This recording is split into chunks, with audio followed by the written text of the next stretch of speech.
Deuxième partie, mesdames et messieurs, Critique Info, c'est un honneur. On parle de ce qu'on a promis, bien évidemment, mais je parlerai peu de la question d'Alexis Thambwe Mwamba et du Sénat. J'aimerais beaucoup plus parler de la moralisation de notre société parce que je crois que c'est extrêmement important d'en parler. Notre société, nous avons tous compris que le logiciel permettant de vivre ensemble a été entamé, on a été détruit, on ne sait pas vivre ensemble, on ne sait pas nous mettre ensemble, on ne sait pas comprendre les choses de la même manière.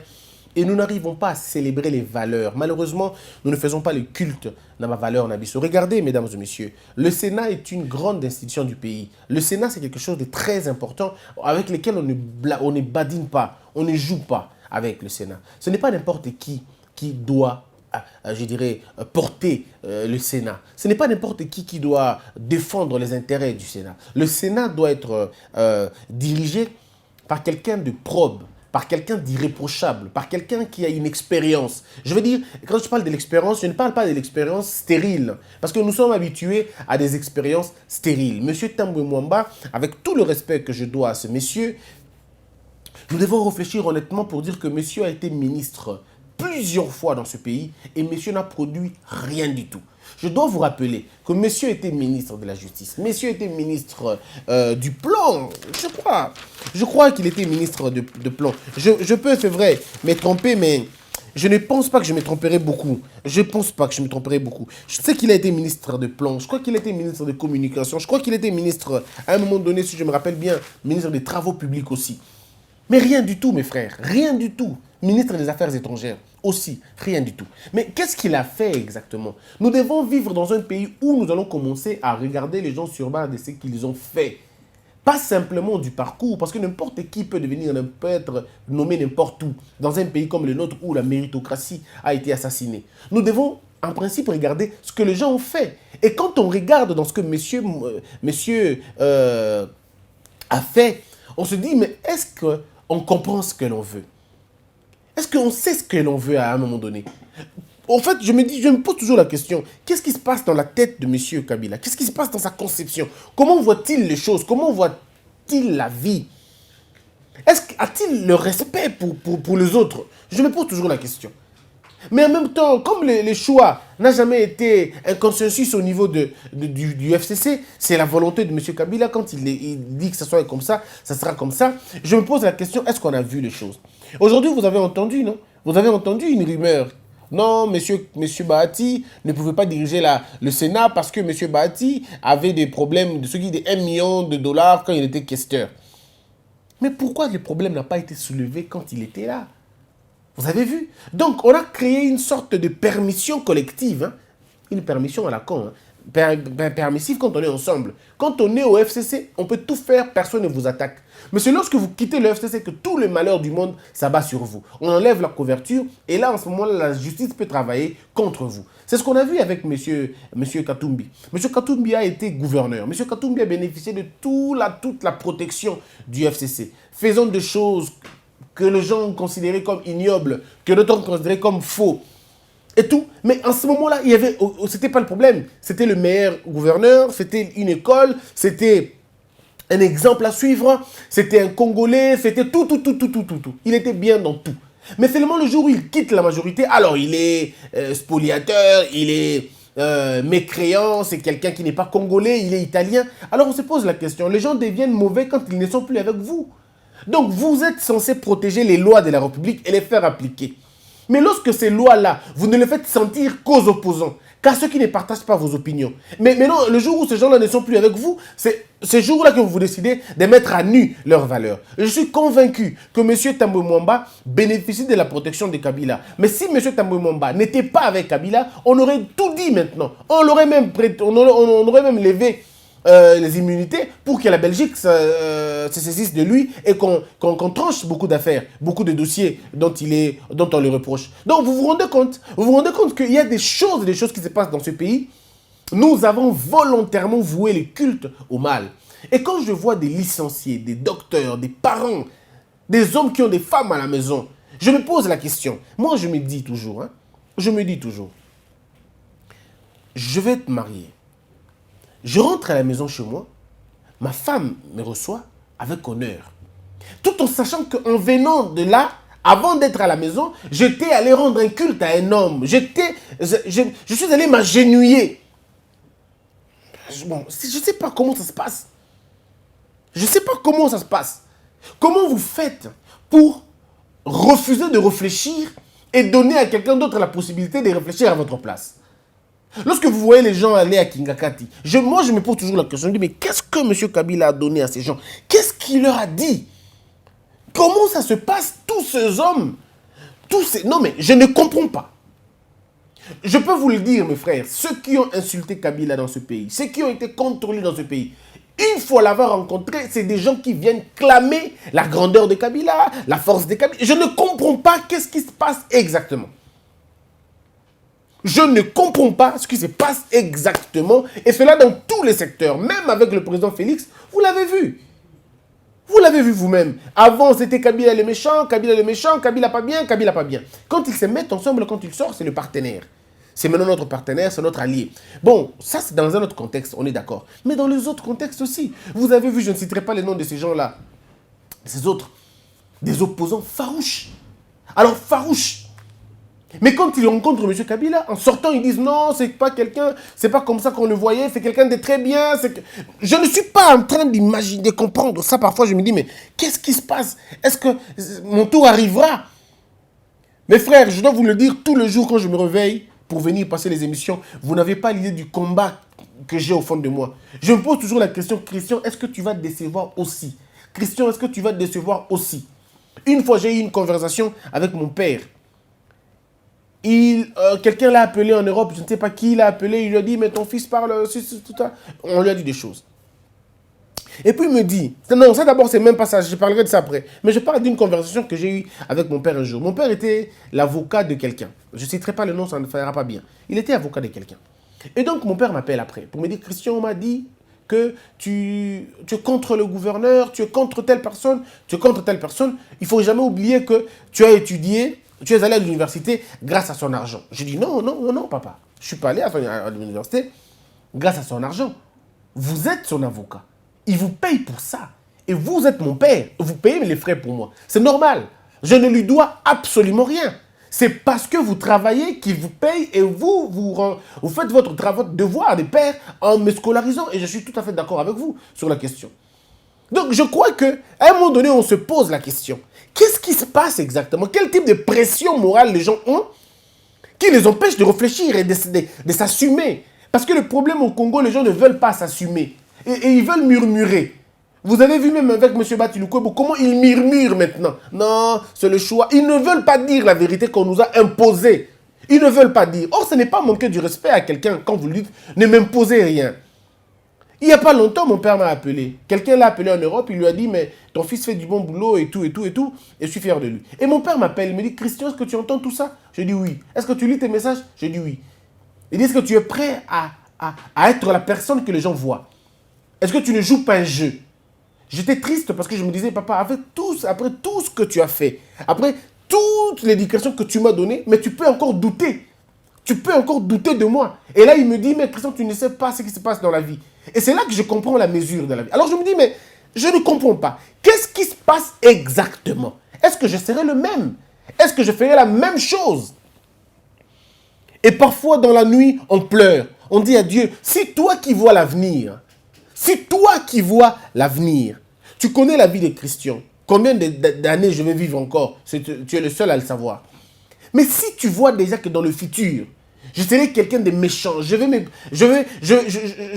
serai contre, je vais faire autrement que ce que je dis. Retire-moi maintenant, parce que ça ne sert à rien d'arriver en ce moment-là. Ça ne sert à rien de trahir mes convictions. Ça ne sert à rien de faire le double jeu. Je suis bien avec vous, je suis contre avec... Et puis après, je ne suis pas avec vous. Non. Nous devons célébrer les valeurs dans ce pays.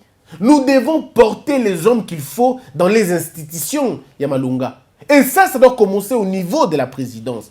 Le président de la République doit opérer de choix judicieux.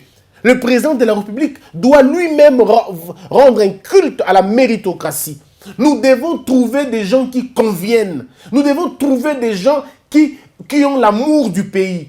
Le problème du pays, ce n'est pas les hommes intelligents. Nous avons des hommes intelligents dans ce pays. Mais le problème, c'est des hommes moraux. Nous n'avons pas des hommes suffisamment moraux dans ce pays. Il n'y en a pas beaucoup. Ceux qui sont moraux sont persécutés. Ceux qui sont suffisamment moraux sont écartés. Ceux qui ne volent pas, nous le regardons avec dédain. Tobengi bango ba faux bateau, ba solo la kate, bateau ba complication, bateau ba leki makambu milaï. Et ça, c'est depuis le bas âge. Le jeune garçon qui aime l'école, qui va à l'école, tobengi fumubuku. On les stigmatise. On a ça toujours dans la tête. Et ça ne peut pas, ça ne construit pas un pays. Ça ne construit pas un pays. Nous sommes en train de détruire le pays collectivement. Et donc la destruction de ce pays est collective. Chacun amène son koni pour payer sa moto koufa et beba. Nous avons encore dans notre tête que le Congo est un gâteau, que Moutouna Moutifoli a parnaïé. On est encore dans ça, on a encore ça dans la tête. Et c'est triste, c'est malheureux. Tout le monde attend son tour pour détruire le pays. Tout le monde attend son tour. Au point que quand on vous nomme, ce sont vos frères qui vous appellent. Ah, yaya, Oguzubo Kondien, Bandaka Pebiso Ao. Yaya, Ozubo Kondien, tel Kapebiso Ao. Le pays, ce n'est pas comme ça. On ne devient pas dirigeant pour s'enrichir. Quand j'entends les scandales, tel a acheté une maison, tel a acheté une maison, tel a acheté une voiture, mais où est la maison du peuple? Où sont les logements collectifs? Où sont les logements publics? Où sont les toilettes publiques? Où sont les routes à dessert agricole? Où sont les écoles publiques? Où sont toutes ces choses? Ce sont ces choses pour lesquelles nous vous avons élu, voté ou placé là-bas. Mais lorsque un dirigeant perd sa boule, va dans l'idée de servir un maître. Ah, le vrai maître, c'est le peuple. Le bon maître, c'est le peuple. Mais lorsqu'on ne sert pas le maître, le peuple, on sert quelqu'un d'autre. On a des résultats comme on a aujourd'hui. Dans ce pays, n'importe qui peut devenir n'importe qui parce qu'il a profité de quelqu'un qui lui a placé là-bas et ça s'arrête là et personne n'en parle. Est-ce qu'aujourd'hui, vraiment, au Congo, le Sénat mérite M. Tamboué? Même si je ne suis pas... Non, c'est-à-dire je ne suis pas contre lui. Non, pas contre sa personne. Mais je suis contre son profil. J'estime qu'il ne convient pas au Sénat. Et même lui-même, M. Tamboué pouvait le savoir au fond de lui. Non, nous devons atteindre un niveau de maturité. Quand on vous demande de diriger une telle institution, vous dites vous-même que je ne peux pas. Je ne suis pas assez outillé pour ça. Même si on devrait faire des récompenses, mais récompensons les justes. Récompensons ceux qui travaillent honnêtement et dignement. Au FCC, il ne manque pas de gens. Au FCC, il ne manque pas de gens. Au FCC, il y a des gens encore intelligents qui ont encore un peu de moralité. Placez-les. Pourquoi ramener des gens qui ont des problèmes? D'abord d'efficacité, des problèmes, d'abord de dialectique historique, des problèmes de dialectique administrative, des gens qui n'ont réussi dans aucun domaine. Alors aucun domaine. Un pays qui aime les titres, monsieur, dans sa biographie, lorsque j'ai lu la biographie de M. Tamboué Mwamba, j'ai eu mal au fond de moi. J'ai eu mal et en même temps, j'ai eu même le dégoût de continuer ces études. Je dis, ça sert à quoi? Licencié en sciences économiques et politiques, licencié en droit, licencié en droits humanitaires, docteur honoris causa. Mais c'est pas possible. Ouais, vous êtes dans tout ça. Tridocte, bidocte. Non mais c'est ça le mal du Congo. Un pays de titres et de titres et de titres. À la fin, on n'a rien du tout. Lorsque vous allez à l'église, vous trouvez archibishop, bishop, shopop. Et c'est compliqué quoi. Et vous trouvez des titres et des titres. Mâchoire en colo, l'œil de Dieu, réserve de Dieu, le pied de Dieu, le ventre de Dieu, ceinture de Dieu, œil de Dieu. Mais finalement, œil de Dieu, vous n'avez pas d'amour, vous n'avez pas de vérité. Vous exploitez les pauvres. Mais ça sert à quoi? C'est ça le titre au Congo. Même dans le football, au pied de Jésus, au locola Jésus, crochet de Jésus, coup de tête de Jésus, hanche de Jésus. On a tout ça dans le football. Lorsque vous êtes dans le journalisme, ouf, n'en parlons pas. Super naturel, super circin d'Agnona, Mukolo Lopango, Avandela Kibango, Akenakina Bango Boy, après ça, la tête. Donc, on est toujours dans le titre. Personne ne peut s'appeler Christian Bossembe et ça s'arrête là. Non, il faut d'abord accélérer au corps. Les magnifiques, les puis. Mais David Pujadas ne s'appelle pas les magnifiques Pujadas. Jimmy Fallon aux États-Unis n'a pas un autre nom en dehors de ça. En fait, le Congo, lui, ce n'est pas le contenu. Lui, c'est les superficiels. Ou à l'Ikolonde et à Lingui. On aime les titres, on n'aime pas le travail. On aime être appelé sénateur, être appelé député, honorable. C'est ce qu'on aime. Et les gens sont prêts à se donner la mort pour être appelés honorables. Non, on ne vous appelle pas honorable. Vous devez être honorable. L'honorabilité doit caractériser vos actions de tous les jours. Un honorable, quand on le voit, mais on sent qu'il est honorable. Même s'il n'a pas parlé, on sent qu'il est honorable. Dans son réfléchir, dans son agir, dans son faire et dans ses dires, on sait que lui est un honorable. Une excellence, c'est dans sa vie de tous les jours. C'est quand on sait que vous êtes excellent. Mais ce n'est pas comme ça. Et lorsque vous allez en politique, vous trouvez des choses et des choses, des choses et des choses.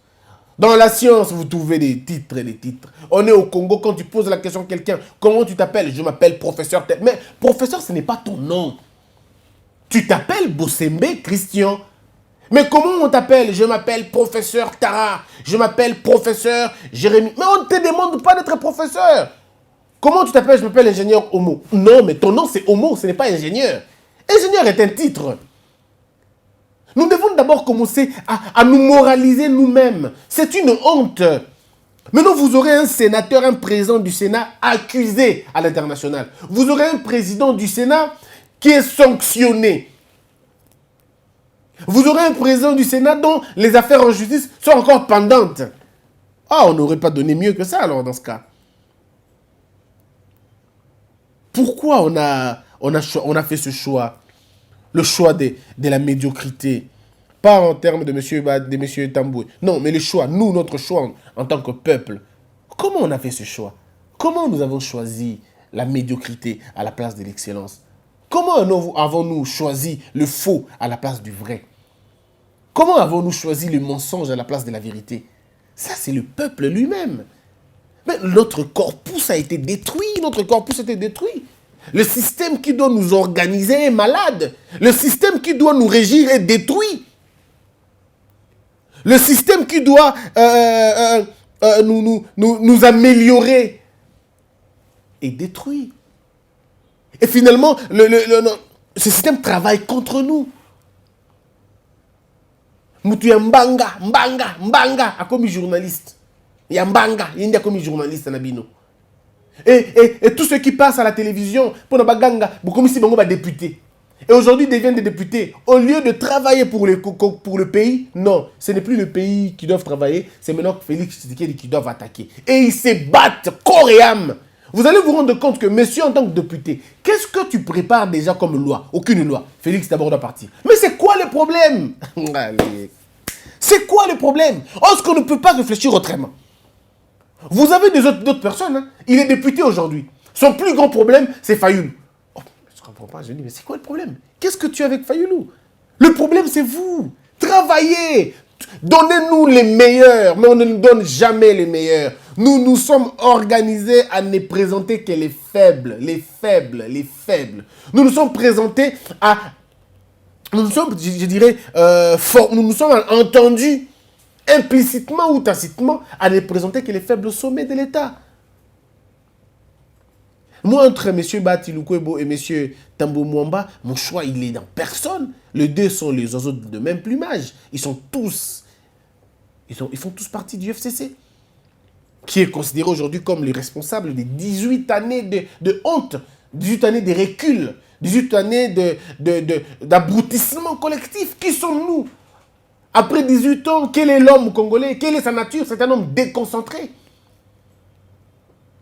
Quel est l'homme congolais? Qu'est-ce que est devenu l'homme congolais 18 ans après? L'homme congolais est devenu méchant, il est devenu aigri, jaloux, perturbé, déconcentré. C'est ça. Déconcentré, déstructuré, désorganisé. Même quand il faut parler, mais tu sens qu'on ne sait pas la logique. Il ne sait pas aligner les choses. Il est éparpillé dans sa tête. Il ne garde pas la logique de quelque chose. Il ne fait pas une bonne analyse. Il ne fait que critiquer, mais il ne propose pas. En réalité, le problème, c'est très profond. C'est que nous avons eu un système que nous avons tant chéri, qui nous amène là où on est aujourd'hui. Voyez-vous? Et donc, c'est normal que les gens soient comme ça. Si vous voulez que je revienne sur la question de sénateur, j'aimerais faire comprendre un élément important. Le Sénat est une institution importante du pays parce que si le président est empêché, c'est le président du Sénat qui assume le rôle. Mais lorsque vous ne faites pas le bon choix pour les envoyer à la tête du Sénat, moi je me pose la question, qu'est-ce qu'on veut à la fin? Ce qui se passe à Kingakati, c'est quoi en fait? C'est que les hommes viennent, mais ils viennent écouter un homme. D'accord? Ils viennent écouter un homme qui pense à leur place. Je ne suis pas en train de manquer du respect à qui que ce soit, parce que vous le savez, mon éducation m'empêche de manquer du respect à qui que ce soit. Seulement, j'estime que pour avoir fait 18 ans au pouvoir et pour avoir été seul maître au bord, je crois que quelques rudiments de la démocratie seraient importants. Il y a toujours lieu de se réorganiser pour trouver des bons tickets, un bon ticket. Je pense que c'est important pour tout le monde. Il faut qu'il y ait des débats au sein des partis politiques. Si on n'a pas de débats au sein des partis politiques, on n'aura que des choix pareils. J'ai entendu M. Batilukwebo dire, par exemple, que ce qui fait toujours échouer, c'est le casting. Mais pourquoi vous continuez dans une équipe où le coach fait des mauvais choix? Pourquoi vous continuez là-bas? J'aimerais savoir qu'est-ce qu'on vous dit, qu'est-ce qu'on vous donne. Est-ce que vous buvez un truc? Je ne sais pas. Qu'est-ce qui se passe dans la tête des gens? Qu'est-ce qui se passe que l'on arrive à s'abandonner comme ça? Qu'est-ce qui arrive qu'on puisse à réfléchir par procuration ou par dictat? Je ne comprends toujours pas. Vous savez, je ne comprends pas. Vous allez vous-même faire une analyse. Regardez, dites-moi, tous ceux qui ont rencontré M.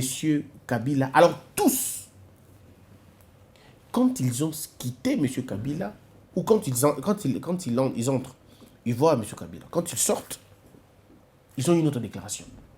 Une autre déclaration.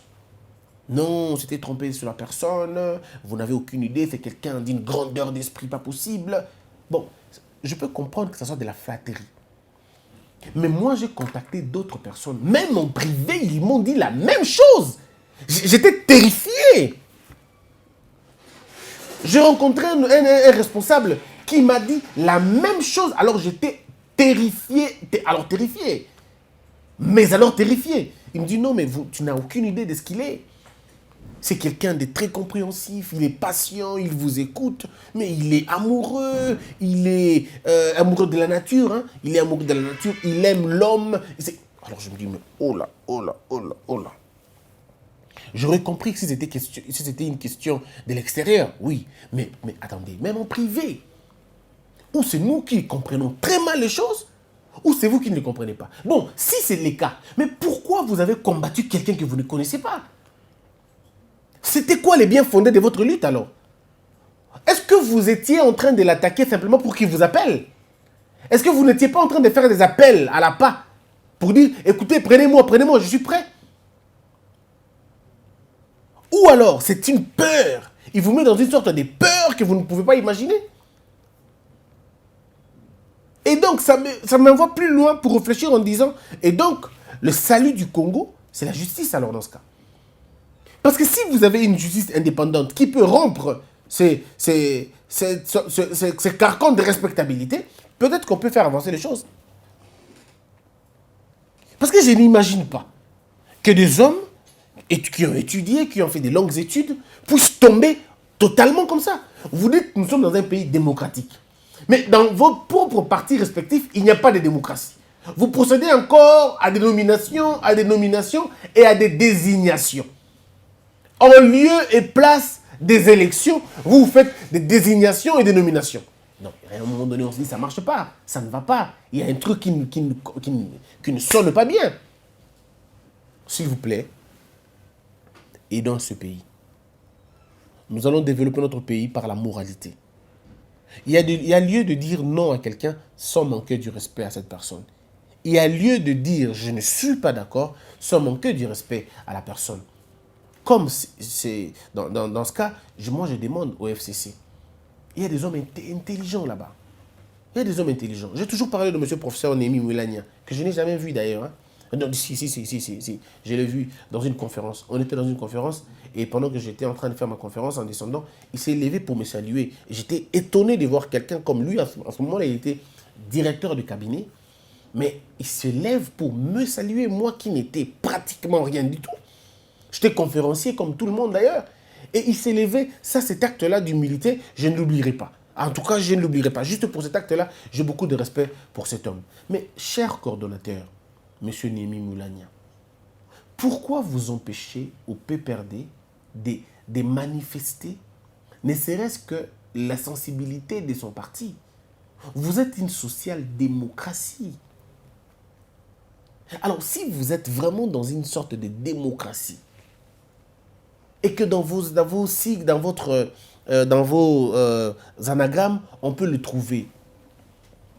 Mais alors, cher coordonnateur, organisez des primaires. Il n'y a pas beaucoup d'électeurs, mais organisez des primaires au lieu de procéder à des désignations. Organisez des primaires, trouvez un consensus. Parce que ce n'est pas beau. Ce n'est pas beau qu'on voit deux candidats de la même plateforme politique. Ce n'est pas possible que le PPRD affronte l'FDC. Ce n'est pas propre. Vous êtes unis autour de M. Kabila. Pourquoi, à l'époque, pourquoi un autre candidat n'est pas sorti du lot pour dire « je vais affronter le candidat Chadari » Personne ne l'a fait. Personne qui s'est réclamé du FCC est allé à l'encontre de cette décision de Chadari. Parce que vous étiez tous ensemble. Mais vous êtes tombés d'accord. Mais tombés d'accord aussi pour les sénateurs. Ce n'est pas beau. Vous donnez l'impression que vous êtes encore des dictateurs. Et ce n'est pas bien, malheureusement. Vous avez, c'est vrai, un bilan qui est difficile à porter aujourd'hui.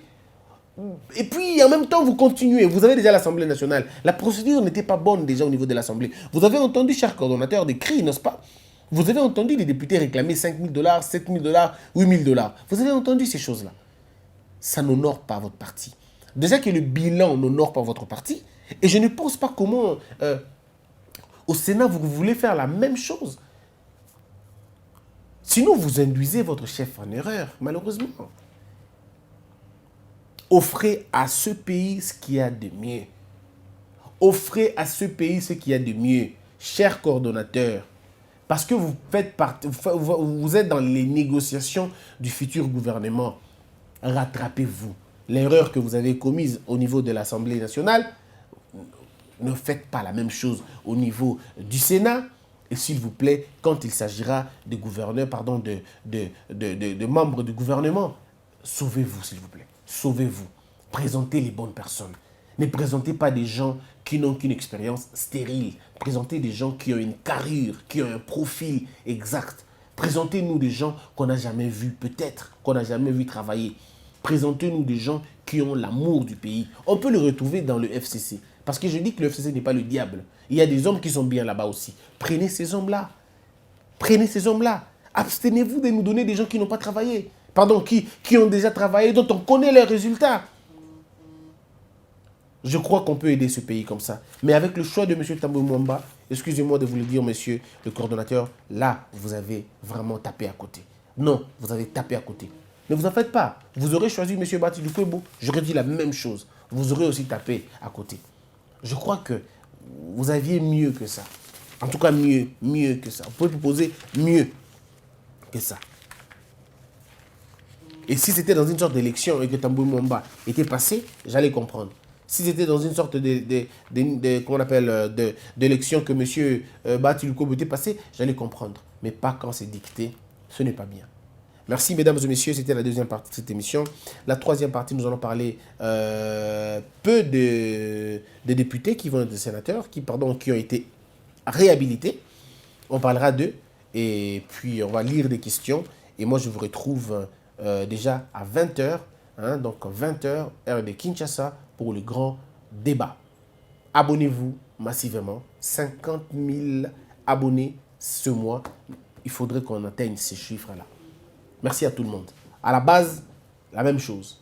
On est ensemble. Que la peur quitte nos esprits et que Dieu bénisse les RDC.